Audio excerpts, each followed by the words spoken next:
The thermometer read 74 degrees inside Tormod Hagen's home, while a January blizzard howled outside at 20 below zero, and he hadn't added wood to his fire in 6 hours.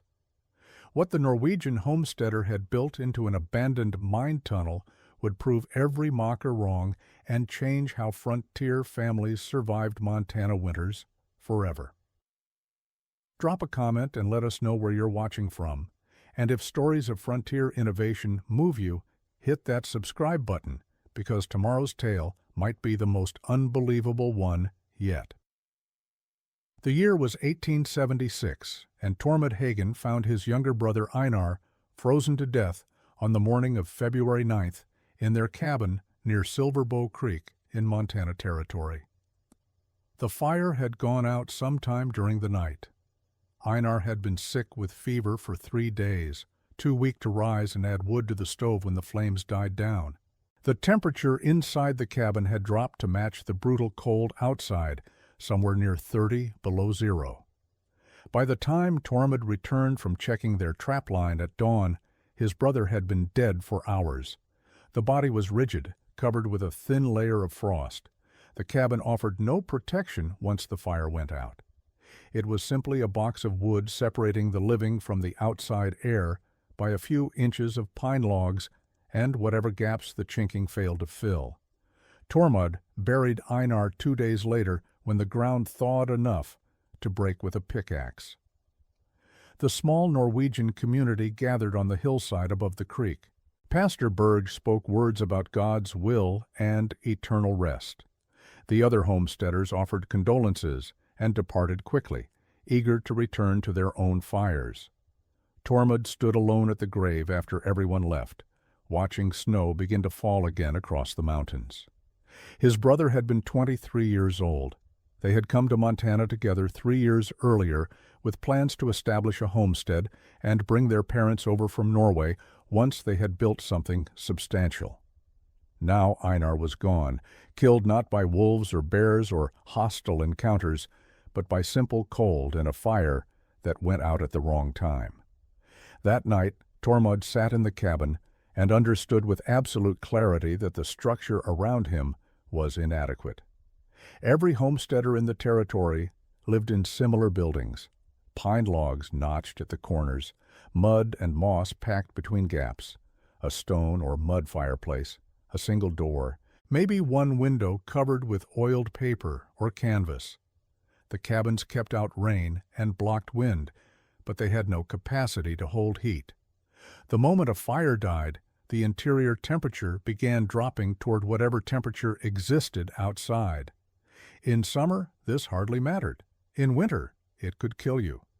Tormod had accepted this reality as simply the way things were. Every frontiersman knew you maintained your fire through the night in winter. You woke up periodically to add wood. You kept a supply next to your bed. If you got sick or injured and couldn't tend the fire, you hoped someone would check on you. These were the basic facts of mountain life. But sitting in the cabin where his brother had frozen, Tormod found himself unable to accept these facts anymore. There had to be a better way to build shelter. There had to be some method of construction that didn't require constant fire feeding to prevent death. He didn't know what that method was, but he decided that night that he would find it. Tormod found the abandoned mine tunnel 3 weeks after burying his brother while tracking an elk through the foothills east of his cabin. The animal had been wounded by another hunter and was moving erratically through terrain Tormod rarely visited. The blood trail led him up a steep slope covered with lodgepole pine and granite outcroppings. He lost the trail near a rock face and was about to turn back when he noticed the opening. Someone had drilled and blasted into the hillside years earlier, probably prospecting for silver or copper. The tunnel entrance was roughly 6 feet high and perhaps 8 feet wide, extending back into darkness. Timber supports framed the opening, weathered but still solid. Tool marks on the stone showed where miners had worked, but vegetation growing across the entrance suggested the site had been abandoned for several years. Tormod stepped inside to escape the wind while he rested. The contrast was immediate. Outside, the February air was bitter, probably near 0 degrees. Inside the tunnel, the temperature felt noticeably warmer. He walked deeper, letting his eyes adjust to the darkness. The tunnel extended back approximately 40 feet before ending in a face of solid granite, where the prospectors had apparently decided the vein wasn't worth pursuing. The air inside was still and surprisingly comfortable. Tormod stood in the darkness, feeling the temperature against his skin, and realized something remarkable. It was warm in here, not fire warm, but noticeably warmer than outside. He had no thermometer, but he estimated the difference at 30 or 40 degrees at minimum. He returned to the tunnel the next day with a candle and spent an hour examining the space. The granite walls showed no cracks or seepage. The floor was relatively level, covered with rock dust and debris from the original excavation. The timber supports were solid, providing no evidence of instability. The tunnel stayed dry despite winter snow outside. Most importantly, the temperature inside remained consistently warm. Tormod began visiting the tunnel regularly over the following weeks, always noting the temperature difference. On days when the exterior temperature dropped below 0, the tunnel interior felt like a mild autumn day. On relatively warmer days, when outside temperatures rose to 20 or 30 degrees, the tunnel felt similarly comfortable. The temperature inside didn't seem to change much regardless of what happened outside. Tormod had no formal education in science or engineering. He had learned farming and basic carpentry from his father in Norway, but nothing in his background explained what he was experiencing. What he did understand was practical observation. The tunnel maintained a stable, warm temperature while the outside air fluctuated wildly. The granite surrounding the tunnel somehow held heat, or perhaps the earth itself was warmer than the air. The specific mechanism didn't matter as much as the implication. If he could build a living space inside or against this granite, he might create shelter that stayed warm without constant fire. The idea seemed almost too simple, yet the evidence was undeniable every time he stepped into that tunnel and felt the remarkable difference in temperature against his skin. Tormod returned to the settlement and asked Pastor Berg if he knew anything about why mines stayed warm. The pastor admitted he had noticed the phenomenon but had never questioned it, suggesting perhaps it was God's provision for miners working underground. Tormod visited the assay office in the nearest mining camp, a ramshackle collection of tents and rough buildings 15 miles north. He found a geologist named Morrison who worked for one of the larger mining operations. Morrison explained that earth temperature stabilized at depth, typically remaining constant regardless of surface conditions. The deeper you went, the warmer it got, following a gradient that increased with depth. But even shallow excavations showed temperature stability compared to surface fluctuations. Morrison had a thermometer and offered to visit Tormod's tunnel to measure the actual temperature. They rode out together on a day when the outside air registered 12 degrees above 0. Inside the tunnel, Morrison's thermometer showed 68 degrees. The geologist explained that granite was particularly good at storing and slowly releasing heat. It absorbed warmth during summer months and radiated it back during winter. The massive volume of stone surrounding the tunnel created what Morrison called thermal mass, essentially a heat battery that charged and discharged so slowly that the interior temperature remained stable year-round. Morrison estimated that 10 feet into solid granite, the temperature would vary less than 5 degrees between the hottest summer day and the coldest winter night. Tormod asked if someone could live in such a space. Morrison saw no reason why not, provided you ventilated cooking smoke and built adequate shelter against moisture. The geologist had visited mines in California where workers sometimes slept in the tunnels during extreme weather. The stable temperature made them more comfortable than surface structures. Morrison warned that you would still need some heat source during winter, because 68 degrees, while far better than below 0, was not quite warm enough for comfortable living. but the amount of heat required would be minimal compared to heating a surface cabin. A small fire that would barely warm a traditional cabin would heat a granite enclosed space efficiently because the stone would absorb and radiate the heat back instead of letting it escape into the atmosphere. Tormod rode back to his cabin thinking about what Morrison had explained. The tunnel wasn't magic, it was simple physics. Stone held heat. Large volumes of stone held heat for extended periods. A living space surrounded by or built into stone would maintain stable temperature. The implications were profound. If he built a cabin inside that tunnel, or even partially into the hillside using the granite as walls, he could create a home that required a fraction of the firewood needed for a traditional cabin. More importantly, if the fire went out, the temperature wouldn't immediately plummet to deadly cold. The stone would continue radiating stored heat for hours, perhaps days.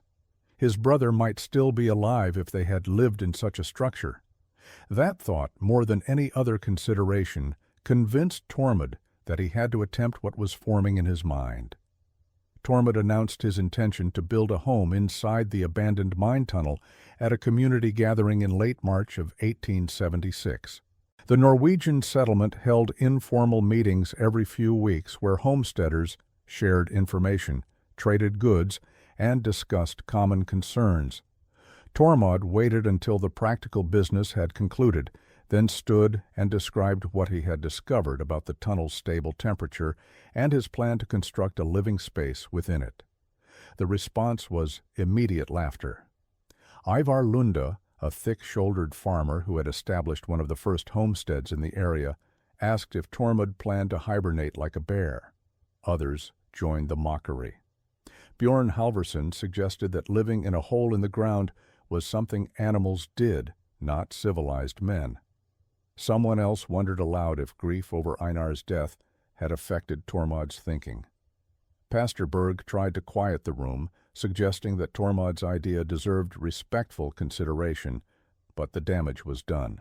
The community had decided that building into a mine tunnel was foolish, possibly insane, and certainly not something a proper homesteader would do.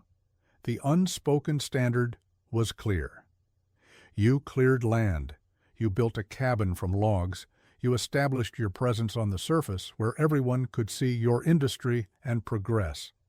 Hiding in a tunnel suggested failure, poverty, or madness. Tormod tried to explain the science Morrison had shared about thermal mass and stable earth temperatures, but his audience had already made up their minds. Ivar Lunde stood and said directly that no woman would marry a man who lived in a cave, and no self-respecting homesteader would adopt such backwards methods when proven cabin-building techniques had served frontiersmen for generations. Tormod left the gathering early, walking back to his cabin alone in the twilight. He had expected skepticism, but the intensity of the mockery surprised him. These were practical people, farmers and trappers who valued results over tradition. Yet they seemed personally offended by his proposal, as if building into stone somehow insulted their own choices to build conventional cabins. Over the following weeks, the mockery continued. When Tormod visited the trading post, men would ask loudly if he had started digging his burrow yet. Children in the settlement began calling him the Badger, referring to the animals that lived in underground dens. Women whispered that poor Einar's death had broken his brother's mind.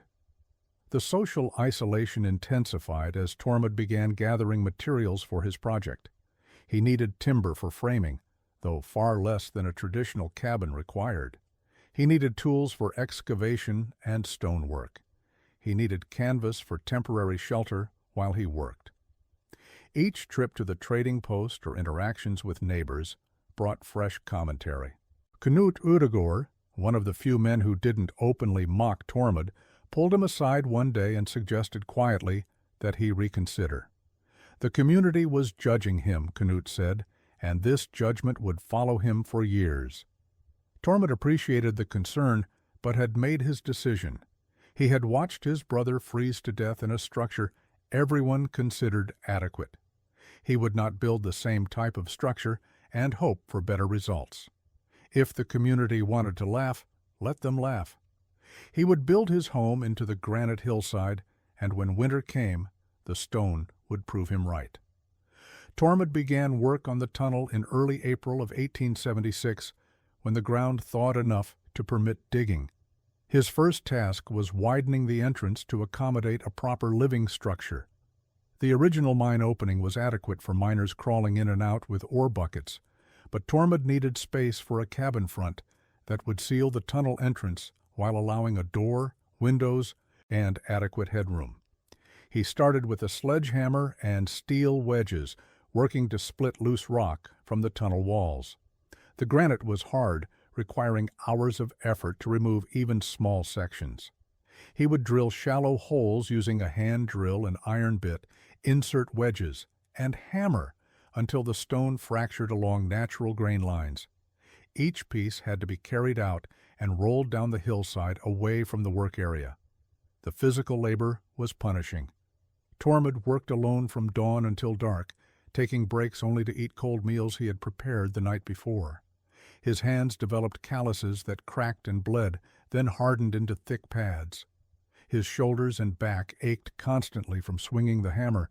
Rock dust coated his clothing and worked into his skin, giving him a gray pallor that made him look like he was carved from the same granite he was excavating. Other homesteaders occasionally passed by on their way to hunting or trapping areas.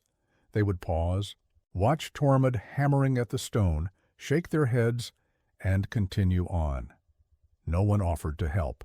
The project was his madness, and he would have to pursue it alone. After 2 weeks of work, Tormod had widened the entrance by approximately 3 feet on each side and raised the ceiling height by another 2 feet. The opening was now roughly 12 feet wide and 8 feet tall, enough space for a cabin structure to fit inside the mouth of the tunnel. The floor required attention next. The original mine floor was uneven, covered with broken rock and debris from the excavation years earlier. Tormod spent another week moving rock, leveling the surface, and creating a flat foundation area that extended 15 feet into the tunnel. He used smaller stones to fill depressions and create a stable base. The work was tedious but necessary. Any structure he built needed to rest on solid, level ground. By early May, the basic excavation was complete. Tormod had created a workspace that felt like a room carved into the hillside. The tunnel extended another 25 feet beyond his work area into darkness, but he had no intention of using that deeper section. He would build his cabin in the entrance area where natural light could still penetrate and where he could seal off the living space from the deeper tunnel. Standing in the enlarged opening, Tormod could feel the temperature difference even on mild spring days. Inside the granite room, the air felt cool and stable. Outside, temperatures swung from freezing at night to 60 degrees during the day. The stone remembered its temperature and refused to change quickly. That quality, that thermal stubbornness, was exactly what Tormod needed to survive the next winter. Tormod spent 3 days in mid-May planning the structure he would build inside the tunnel entrance. He had no formal architectural training, but he understood basic carpentry and had studied how the buildings in the mining camps were constructed. His design had to solve several unique problems that traditional cabin builders never faced. Instead of building 4 walls, he only needed to build 1 wall that would seal the tunnel entrance. The granite on 3 sides would serve as walls, floor, and ceiling. His single constructed wall needed to be weatherproof, secure, and include a door and windows. It needed to integrate with the irregular stone surface around the tunnel opening, creating a seal that would prevent wind and moisture from penetrating around the edges. He sketched his design on a piece of paper using charcoal, working through multiple versions until he had something that seemed feasible. The front wall would be built from horizontal planks rather than logs. Logs were traditional for cabins, but planks would allow him to create a more precise fit against the irregular granite surfaces. He would frame the wall with vertical posts set into the stone floor and braced against the tunnel ceiling. Between these posts, he would fit horizontal planks, each one shaped to match the contours of the stone where the wall met the granite. The door would be positioned slightly off-center, with windows on either side to provide light and ventilation. Above the door, he planned a smaller ventilation window that could be opened or closed as needed. The chimney design required careful thought. Traditional cabins had chimneys built up through the roof, but Tormod's roof was solid granite. He couldn't cut through stone, and even if he could, doing so might compromise the structural integrity of the tunnel. During his examination of the space, he had noticed a natural fissure in the granite ceiling near the back left corner of his planned living area. The crack extended upward and seemed to angle toward the surface. He climbed outside and searched the hillside above the tunnel until he found where the fissure emerged, a narrow opening, perhaps 6 inches wide, between two large granite slabs. If he could build a chimney that directed smoke into this natural fissure, it would vent to the surface without requiring him to cut through solid rock. Tormod gathered his materials throughout late May and into June. He cut and hauled pine timber from the surrounding forest, selecting straight trees and hewing them into posts and beams. He split planks from larger logs using wedges and a maul, creating boards approximately 2 inches thick and 10 inches wide. He collected stones for the chimney, choosing flat pieces that would stack well and hold mortar. He mixed clay from a deposit near the creek with sand and water, creating mortar for the stonework. He found an old cast-iron stove in an abandoned claim shack and hauled it back on a makeshift sled. The stove would provide more efficient heating than an open fireplace, and its pipe could be fitted into his stone chimney design.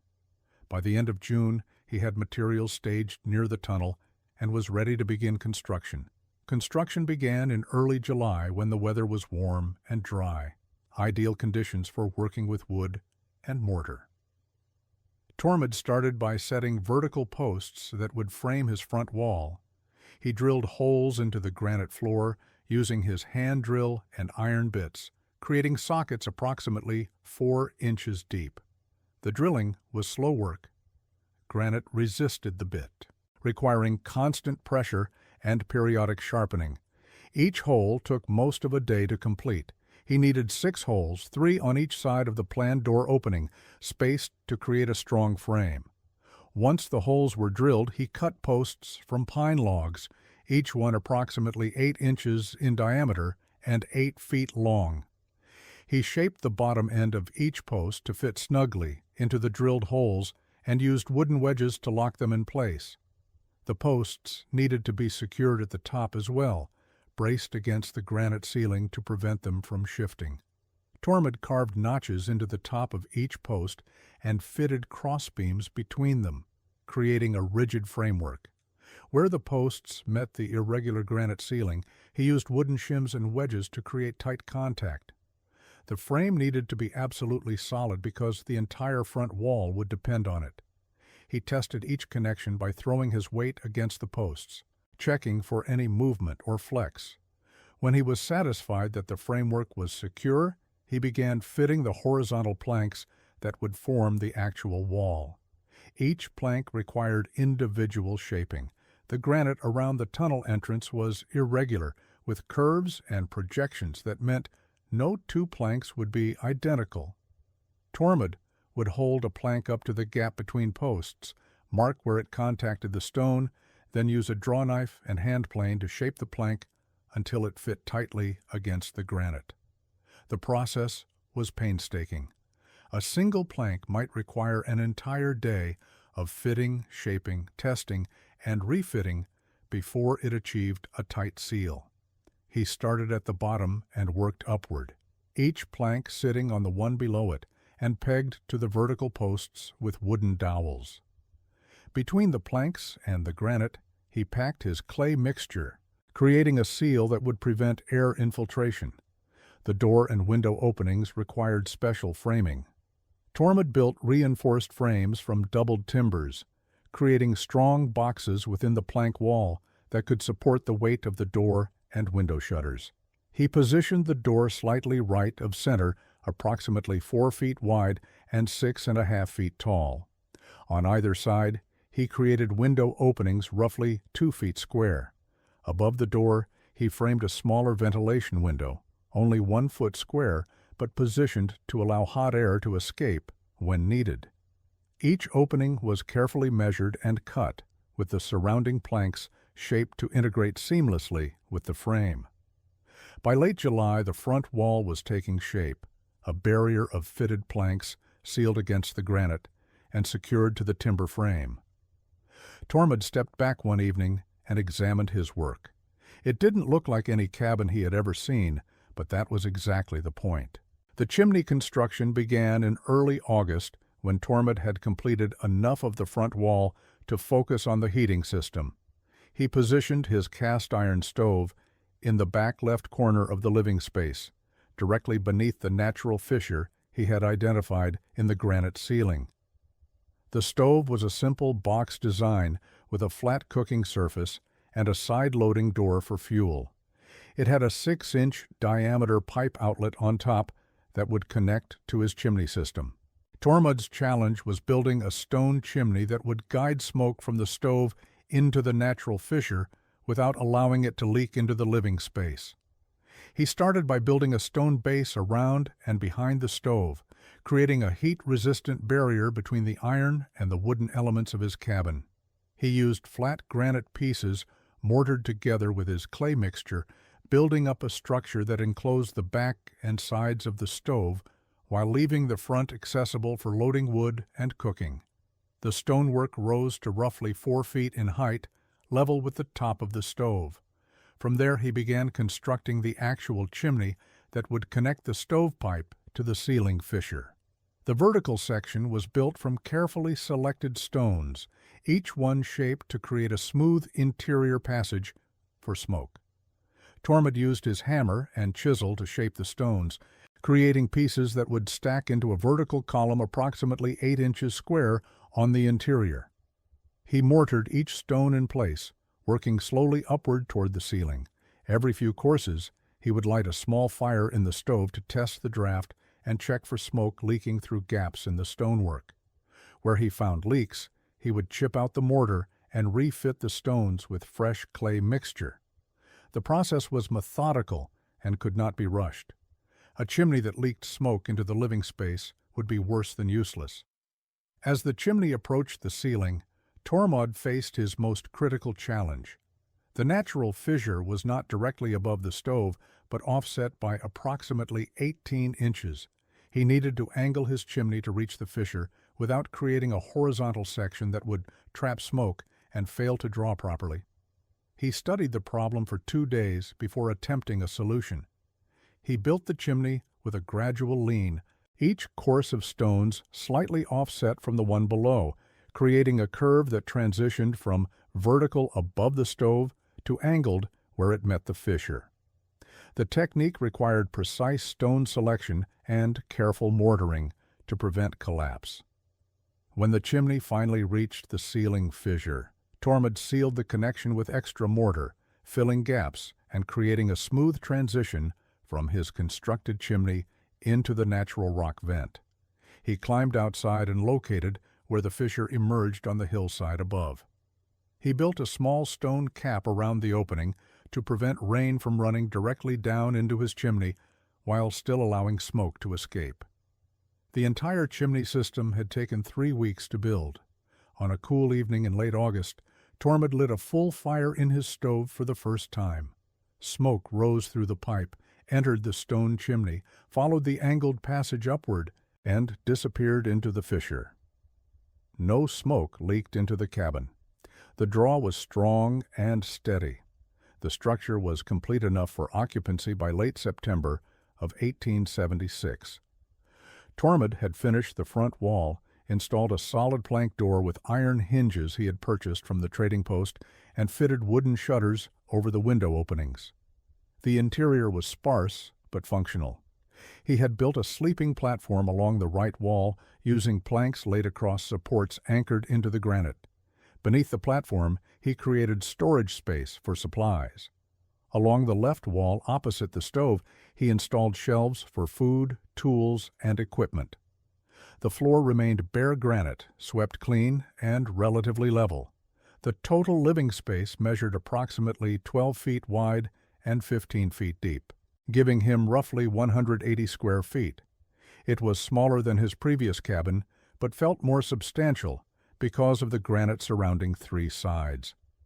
On October 1st, Tormod moved his possessions from the old cabin to his new home inside the tunnel. He carried his bedding, cooking equipment, food supplies, tools, and few personal items in several trips throughout the day. By evening, everything was arranged in the new space. He swept the floor one final time, checked that the door secured properly, and prepared to spend his first night in the structure he had built over the past 6 months. As darkness fell and the outside temperature dropped toward freezing, Tormod lit a fire in his stove. He used dry pine kindling and a few larger pieces of split wood. The fire caught quickly and burned with steady flames. Smoke rose through the stovepipe and disappeared into his stone chimney without any visible leakage into the room. The effect of the fire in the granite-enclosed space was immediate and remarkable. Within 30 minutes, the temperature inside had risen noticeably. The stone walls began absorbing heat from the stove and radiating it back into the room. Tormod sat on his sleeping platform and watched the flames through the small window in the stove door. The warmth was even and comfortable, not the intense direct heat from an open fireplace, but a gentler, radiant warmth that seemed to come from all directions as the granite gave back the heat it absorbed. He had brought Morrison's thermometer with him and hung it on the wall near the center of the room. After 1 hour, it read 65 degrees. After 2 hours, 70 degrees. After 3 hours, the temperature stabilized at 74 degrees. Tormod added wood to the fire before going to sleep, then lay down on his platform and pulled his blankets over himself. The stove continued burning steadily, creating a quiet crackling sound that echoed slightly in the stone chamber. He fell asleep easily, more comfortable than he had been in months. When he woke in the middle of the night, he checked the thermometer by candlelight. It still read 74 degrees. The fire had burned down to coals, but the temperature had not dropped. The granite was holding the heat exactly as Morrison had predicted it would. Tormod added a few pieces of wood to maintain the coals, then went back to sleep. When he woke at dawn, the thermometer still showed 74 degrees. Outside his door, frost covered the ground, and the morning air was bitter cold. Inside his granite home, the temperature had not changed. November brought the first serious cold to the Montana Territory. Temperatures dropped below zero at night and rarely rose above 20 degrees during the day. Snow fell regularly, accumulating in deep drifts across the hillsides and valleys. The small Norwegian settlement hunkered down for winter, each family isolated in their individual cabins, burning through stockpiled firewood to stay alive. Tormod watched the weather from inside his tunnel home and marveled at what the granite was doing. His daily routine had become a study in thermal efficiency. Each morning, he would wake to find the interior temperature at 72 or 73 degrees. The fire would have burned down to ash overnight, completely cold, yet the temperature had dropped only 1 or 2 degrees from the previous evening. He would rebuild the fire, adding kindling and wood until flames were burning steadily. Within an hour, the temperature would climb back to 74 degrees and stabilize there. He would let the fire burn for 3 or 4 hours while he prepared food, worked on small projects, or simply read by lamplight. Then he would let the fire die down to coals or go out completely. The temperature would hold steady for the rest of the day, maintained by the massive granite walls radiating back the heat they had absorbed. In the evening, he might build another small fire for cooking, which would restore any heat that had gradually dissipated. The cycle required approximately 1/10 the firewood a traditional cabin would consume for the same level of comfort. Tormod kept careful records of his wood consumption, measuring each piece he burned and calculating his daily usage. In his old cabin, he and Einar had burned between 60 and 80 pounds of wood per day during cold weather, constantly feeding the fire to maintain barely adequate temperatures. In his Granite home, Tormod was burning between 8 and 12 pounds of wood per day and maintaining perfect comfort. The difference was so dramatic that he initially questioned his measurements, but repeated calculations confirmed the numbers. The Granite was functioning exactly as Morrison had described, acting as a massive heat battery that charged slowly and discharged even more slowly. The other homesteaders remained unaware of what Tormod had achieved. He rarely went to the settlement during winter, and no one made the trek to visit his tunnel. They assumed he was suffering in his cave, probably regretting his foolish decision to abandon traditional cabin-building methods. Ivar Lunde mentioned at a brief encounter at the trading post in early December that he expected Tormod would give up his experiment and build a proper cabin come spring. Tormod said nothing in response, let them believe what they wanted. He returned to his warm Granite home and added 2 small pieces of wood to his stove, enough fuel to cook his dinner and maintain 74 degrees of comfort, while a blizzard howled outside and his neighbors burned through massive quantities of firewood just to survive the night without freezing. December of 1876 brought the coldest temperatures the Montana Territory had experienced in years. The mercury dropped to 40 below zero on multiple nights, and daytime temperatures rarely climbed above zero. Ivar Lunde's family burned through half their winter wood supply by Christmas. The massive pile of split logs Ivar had stacked behind his cabin in October was disappearing at an alarming rate. He and his sons took turns through the night, adding wood to their fireplace every hour. If they let the fire burn down, the temperature inside their cabin would drop to dangerous levels within 2 hours. His wife complained constantly about the cold, wrapping herself in every blanket they owned and still shivering next to the fire. Bjorn Halvorsen faced similar struggles. His cabin was slightly better built than most, with tighter chinking and a more efficient fireplace, but he was still burning 50 pounds of wood daily just to keep his family from freezing. His children slept huddled together for warmth.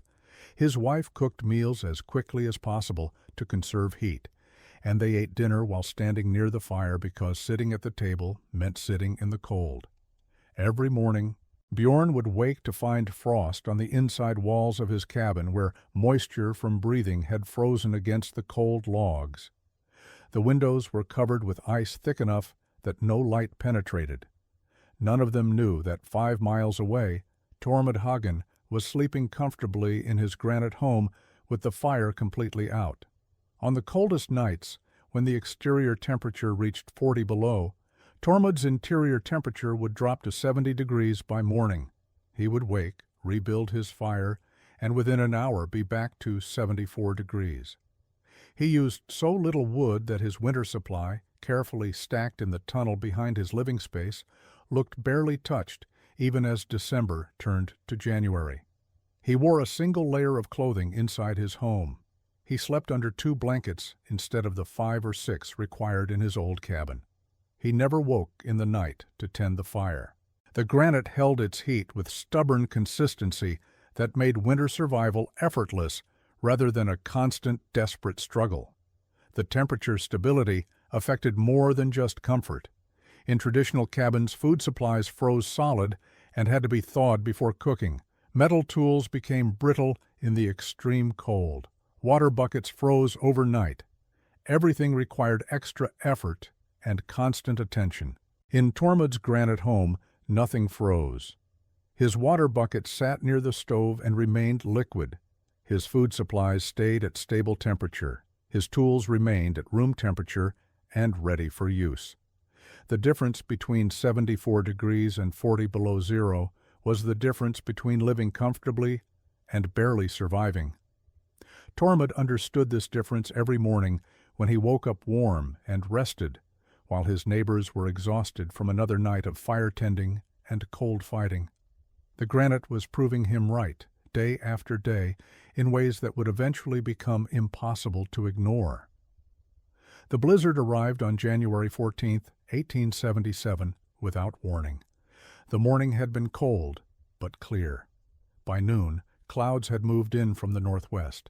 By 2 in the afternoon, snow was falling so heavily that visibility dropped to less than 50 feet. Wind screamed across the hills at sustained speeds that knocked over anything not secured. The temperature plummeted as the storm intensified. Within hours, the Norwegian settlement was buried under conditions that made survival questionable. Families huddled in their cabins, burning wood as fast as they could feed it into fireplaces, watching helplessly as the temperature inside their homes dropped despite their efforts.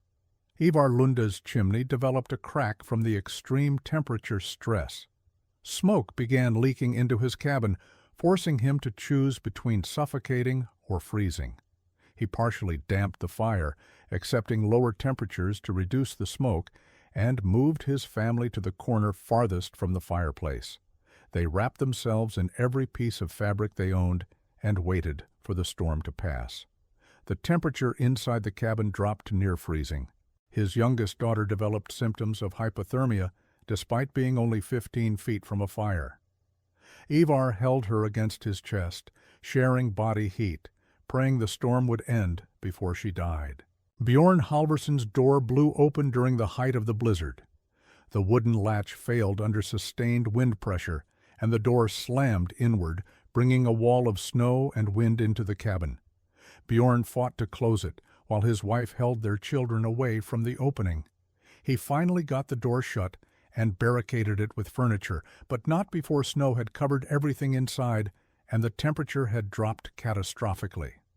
They spent the next 12 hours in darkness because the wind would blow out any lamp or candle, burning wood blindly and hoping they were maintaining enough heat to survive until morning. 5 miles away in his granite tunnel, Tormod was barely aware the storm was happening. Wind howled across the hillside above him, but inside the tunnel, the air remained perfectly still. Snow piled up around his entrance, but the stone overhang prevented any from entering his living space. He kept his fire burning normally, not because he needed to fight the storm, but simply because it was evening and he was cooking dinner. The temperature inside read 74 degrees. He ate his meal, read for an hour by lamplight, then banked the fire and went to sleep. The blizzard raged outside. The wind shook trees and tore at structures across the territory. People were dying in cabins that couldn't protect them.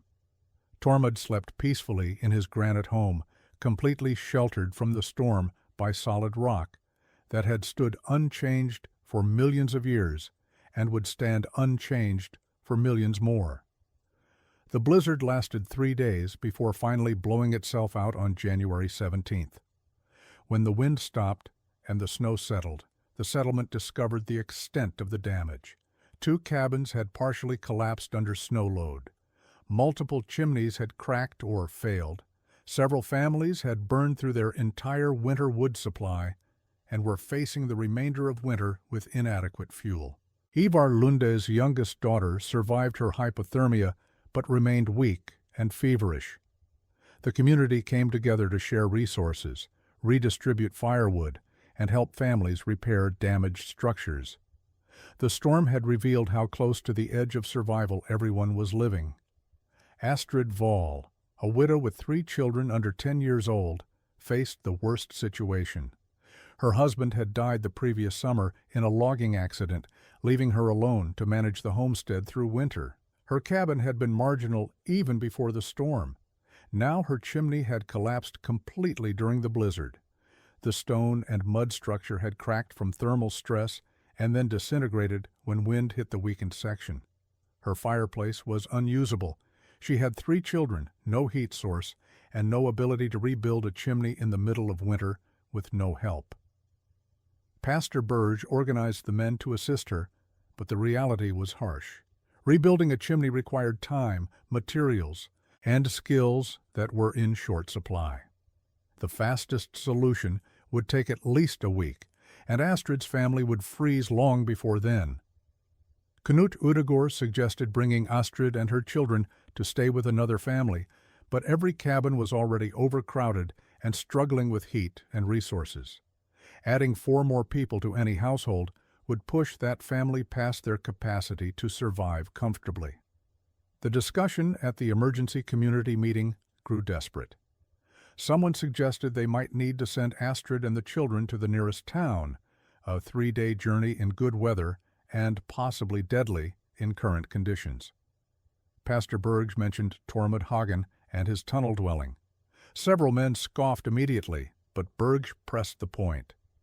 Tormod's structure reportedly stayed warm, had a functioning chimney, and was built by a single man with space for his needs alone. Perhaps he could shelter Astrid's family temporarily. Ivar Lund agreed to make the journey to Tormod's location and ask. He traveled the 5 miles through deep snow on snowshoes, arriving at the tunnel entrance in late afternoon. What he saw shocked him. Smoke rose gently from a stone chimney built into the hillside. The cabin front looked solid and well constructed. Light glowed from the windows. Ivar knocked on the door, and Tormod opened it. Warm air rushed out into the freezing afternoon. Ivar explained the situation with Astrid Voll. Tormod agreed immediately to shelter the family. He would travel back with Ivar, help transport Astrid and the children, and bring them to the tunnel where they would stay until her chimney could be rebuilt and safer arrangements made. Astrid Voll and her 3 children arrived at Tormod's tunnel home on the evening of January 18th, exhausted and nearly frozen from the journey. Tormod had prepared the space as well as he could, hanging blankets to create a private sleeping area for Astrid and the children along the right wall. He moved his own bedding to the floor near the stove. When the family entered through his door and felt the warmth inside, Astrid began crying. Her children, who had been silent and shivering during the entire journey, immediately started talking and moving around with energy that had been suppressed by days of cold. The youngest, a girl of 5, stood directly in front of the stove and spread her hands toward it, tears running down her cheeks from the relief of genuine warmth. They stayed for 9 days while the community worked to rebuild Astrid's chimney and make her cabin habitable again. During those 9 days, Astrid observed exactly how little wood Tormod burned to maintain perfect comfort. She watched him build a small fire in the morning, let it burn for a few hours, then let it go out completely. She noticed how the temperature never dropped below 70 degrees, even with no fire burning. She felt the granite walls and realized they were warm to the touch, radiating heat back into the space. She asked questions about how he had built the structure, why the tunnel stayed warm, and how he had learned to use the stone this way. Tormod explained the thermal mass principle Morrison had taught him, showing her how the granite absorbed heat slowly and released it even more slowly. When Pastor Berge came to check on them after 5 days, he too noticed the remarkable warmth and the minimal wood consumption. He asked to examine the construction details and spent an hour studying how Tormod had sealed the front wall against the granite, built the chimney to vent through the natural fissure, and created a living space that required almost no fuel to maintain. The pastor was an educated man who understood basic science. He recognized immediately that Tormod had not built something foolish or primitive, but had instead applied engineering principles that were more sophisticated than anything the settlement was using. He returned to the community and reported what he had seen. The reaction was mixed. Some homesteaders, particularly Ivar Lunde and Bjorn Halvorsen, remained skeptical. They suggested the tunnel might be warm in winter, but would be unbearably hot in summer. They questioned whether living in stone was healthy or whether it might cause sickness from dampness or lack of proper ventilation. Others, including Knut Udegård and several families who had nearly died during the blizzard, asked more practical questions. Could similar structures be built elsewhere? Did it require an existing mine tunnel, or could the technique work with any hillside? How much work was involved compared to building a traditional cabin? Tormod's innovation was no longer a joke. It was becoming a serious alternative that people were beginning to consider. Astrid and her children returned to their repaired cabin in late January, but word of what they had experienced in Tormod's tunnel spread through the settlement. By March, when the worst of winter had passed, several homesteaders asked Tormod if they could visit his structure and see it for themselves. He agreed, and over the course of several weeks, most of the Norwegian community made the journey to examine what he had built. They arrived expecting to mock or find flaws. Instead, they found a comfortable, dry, well-constructed home that had survived the brutal winter using a fraction of the resources their traditional cabins required. The evidence was undeniable. Tormod's woodpile was still nearly full, while theirs were depleted or exhausted. Spring brought validation of Tormod's predictions about summer performance. As the weather warmed and outside temperatures climbed into the 60s and 70s during May and June, the interior of his granite home remained stable at 74 degrees. The thermal mass that had stored heat during winter now provided cooling during warmer months. The stone absorbed the slight heat generated by cooking and body warmth, keeping the interior comfortable without becoming stuffy or hot. Traditional cabins became increasingly uncomfortable as summer progressed. The same log walls that failed to keep heat in during winter now trapped heat during summer, creating interiors that often reached 85 or 90 degrees during the hottest afternoons. By July, when a heat wave pushed daytime temperatures above 90 degrees for a week, the difference became dramatic. Families in traditional cabins suffered through stifling conditions, opening doors and windows to create airflow, but still unable to achieve comfortable temperatures. Children became irritable from the heat. Adults struggled to sleep in the oppressive warmth. Cooking over a stove or fireplace became almost unbearable, raising interior temperatures even higher. Work productivity dropped because people were exhausted from heat and poor sleep. The settlement's mood grew tense and uncomfortable as the heat wave continued day after day without relief. Tormod welcomed visitors during the heat wave, and several families came specifically to experience the cool interior of his granite home. They stepped from 90-degree heat into his tunnel and felt the temperature drop to 74 degrees within seconds. The relief was immediate and profound. Astrid Voll brought her children one afternoon, and they spent 2 hours simply sitting in the coolness, resting and recovering from days of heat exposure. Knut Ødegård asked Tormod directly if he would help him identify a suitable location for building a similar structure. The thermal mass worked both directions, exactly as Morrison had predicted. The granite that kept Tormod warm in winter now kept him cool in summer.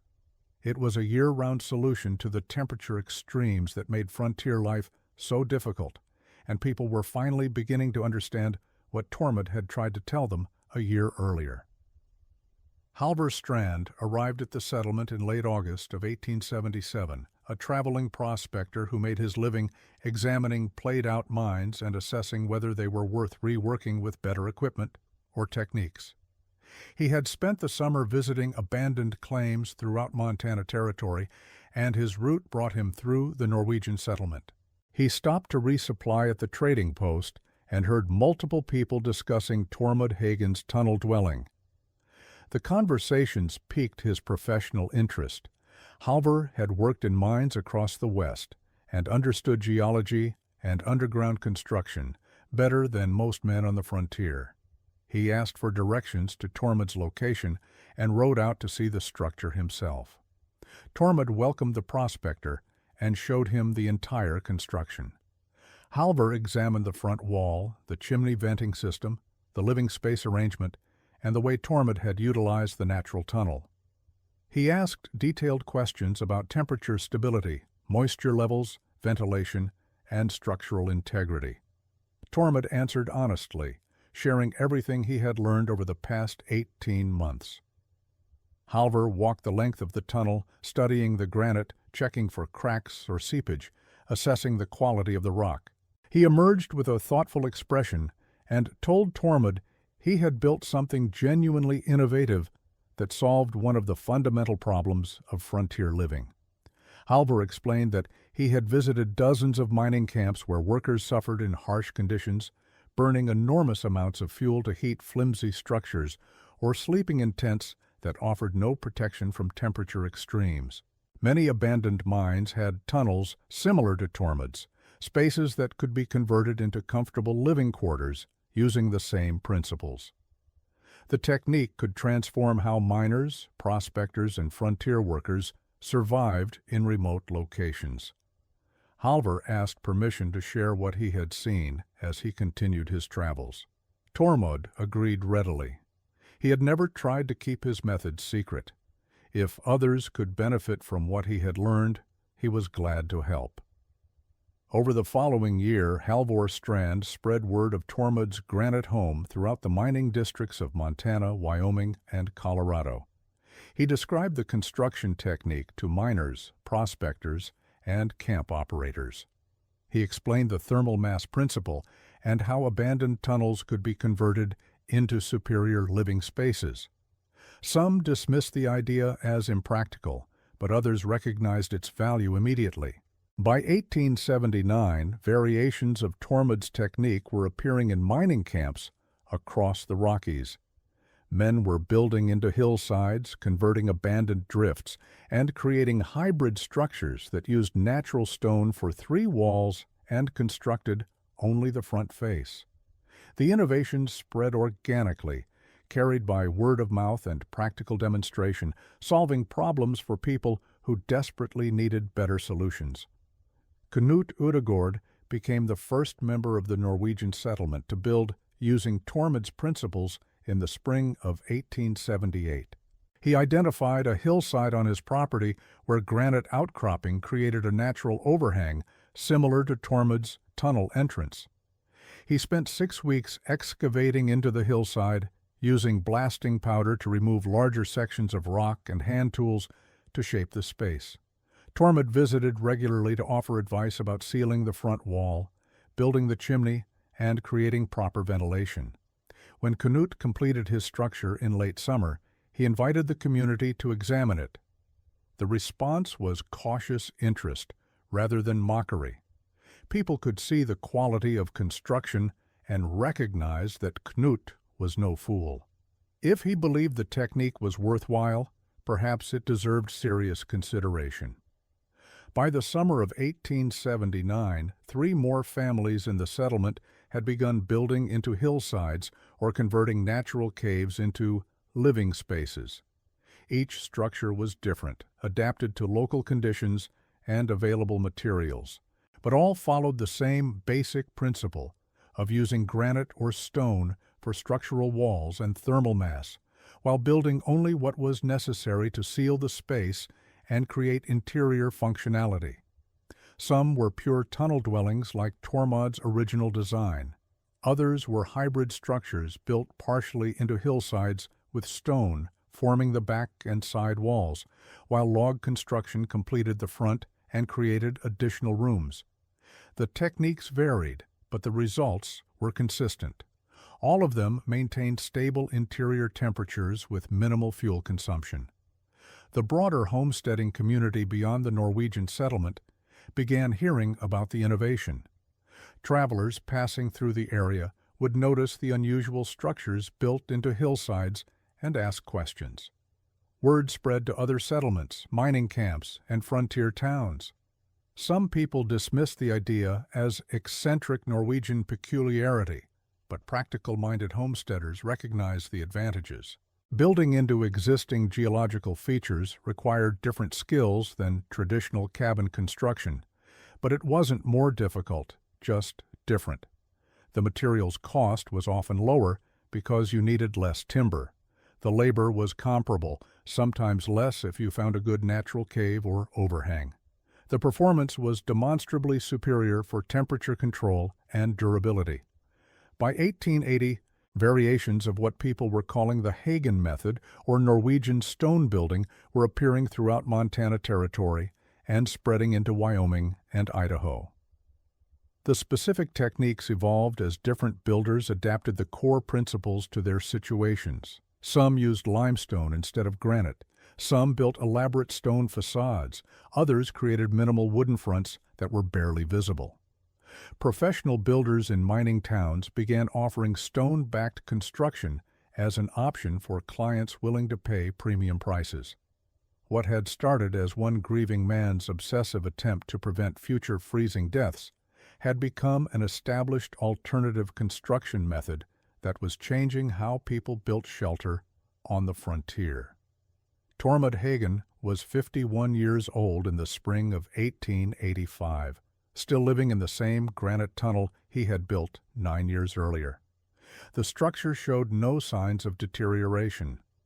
The front wall remained tight and weatherproof. The chimney drew perfectly.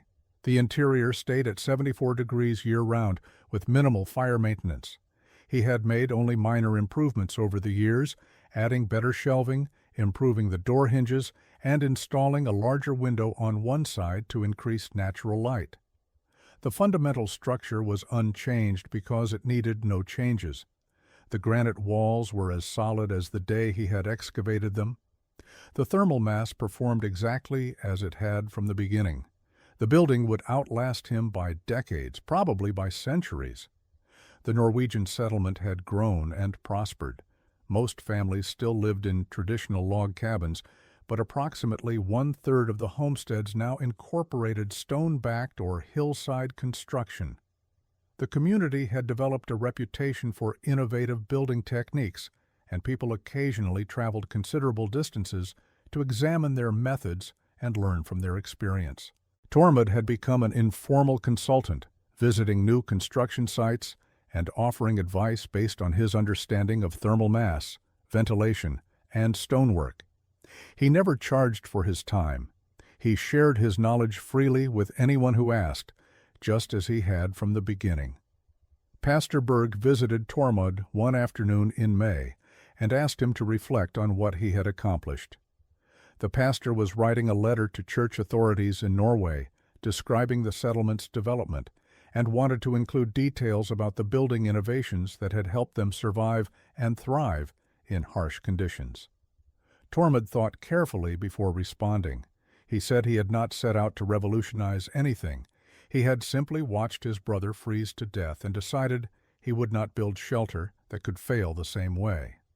Everything that followed came from that single decision to reject inadequate solutions and find something better. The technique worked because it aligned with natural physics rather than fighting against them. Granite held heat. That was simply a property of stone. Building shelter that used this property, instead of ignoring it, was obvious once you understood the principle. Tormod credited Morrison the geologist for explaining the science. He credited his own stubbornness for persisting despite mockery. He credited the harsh Montana winters for creating conditions that made the advantages undeniable. But mostly, he credited necessity. When your survival depends on solving a problem, you find solutions. The granite had been there all along, holding its steady temperature beneath the surface, waiting for someone desperate enough to use it. The innovation had spread because it solved real problems for real people. Families burned less wood, stayed warmer in winter, cooler in summer, and lived in structures that lasted decades without major repairs. Those advantages were tangible and immediate. People adopted the technique not because Tormod promoted it, but because it worked better than what they were doing before. That, Tormod believed, was how good ideas spread on the frontier. Demonstrate results. Share knowledge freely. Let practical-minded people make their own decisions based on evidence.